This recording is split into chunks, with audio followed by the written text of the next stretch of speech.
Cold weather is on its way, and now is a good time to pack a winter emergency kit in your car. Hi, I'm Officer Dan Shima, and as winter approaches, I often get asked what items people should keep in their car for emergencies. I've got a good list for you, but before I get into that, there are a few actions you can take right now to be better prepared for winter driving.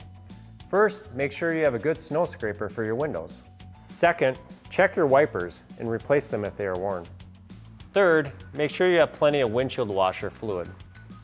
Fourth, if you have a spare tire, make sure it's aired up and ready to use, along with having a jack and lug nut wrench. Remember to carry your phone with you in case you need to contact somebody in case of an emergency.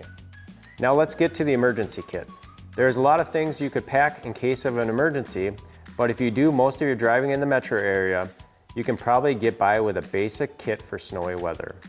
This would include a good set of jumper cables, a flashlight, a pair of gloves, a small shovel, and maybe some sand or kitty litter to help give you traction for slippery conditions.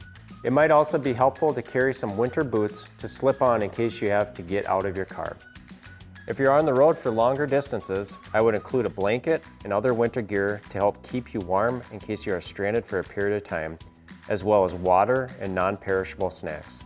I would also add a couple of flares or reflectors to help warn other drivers when your car is pulled over.